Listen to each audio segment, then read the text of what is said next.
Ukraine accuses Russia of attacking power grid in revenge for offensive. Ukraine, Sept 12, Reuters. Ukraine accused the Russian military of attacking civilian infrastructure in response to a rapid weekend offensive by Ukrainian troops that forced Russia to abandon its main bastion in the Kharkiv region. Ukrainian officials said targets of the retaliatory attacks included water facilities and a thermal power station in Kharkiv, and caused widespread blackouts. No military facilities. The goal is to deprive people of light and heat, Ukrainian President Volodymyr Zelensky wrote on Twitter late on Sunday. Moscow denies its forces deliberately target civilians. Zelensky has described Ukraine's offensive in the northeast as a potential breakthrough in the 6-month-old war, and said the winter could see further territorial gains if Kyiv received more powerful weapons.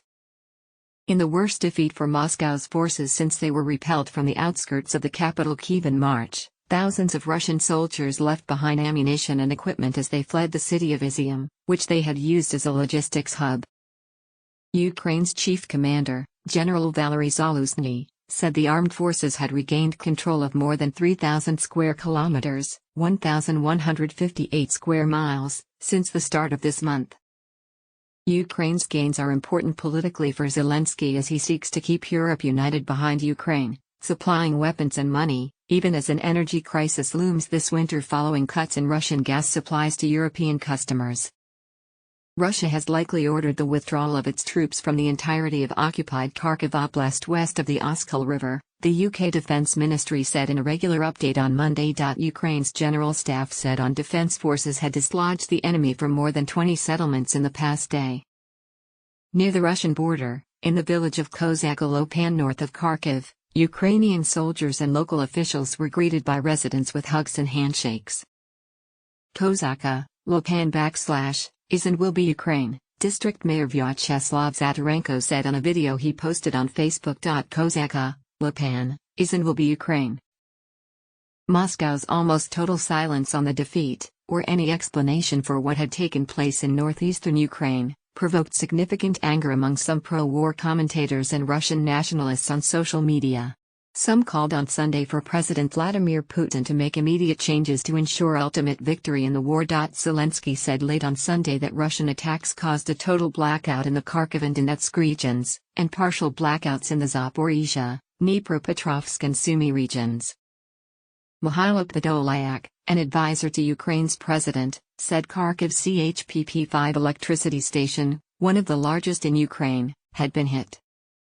A coward response for the escape of its own army from the battlefield, he said on Twitter. Kharkiv Governor Oleh Sinhubov said 80% of electricity and water supplies had been restored in the region by Monday morning. Defense Minister Oleksiy Reznikov told the Financial Times Ukraine needed to secure retaken territory against a possible Russian counterattack on stretched Ukrainian supply lines.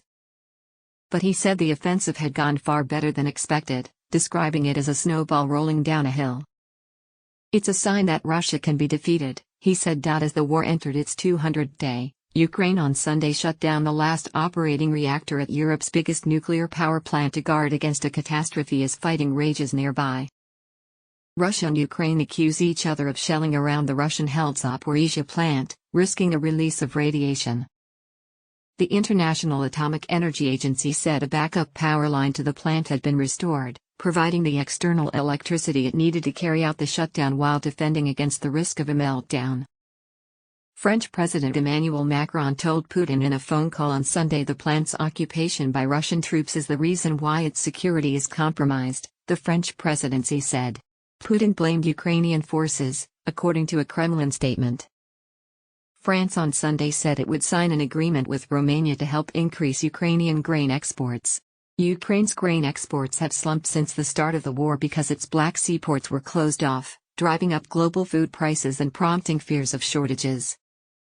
Tomorrow, I will sign an accord with Romania that will allow Ukraine to get even more grains out, towards Europe and developing countries, notably in the Mediterranean, countries which need it for food, Transport Minister Clement Beaune told France Inter Radio. The International Monetary Fund is also looking for ways to provide emergency funding to countries facing war-induced food price shocks and will discuss measures at an executive board meeting on Monday, sources familiar with the matter told Reuters.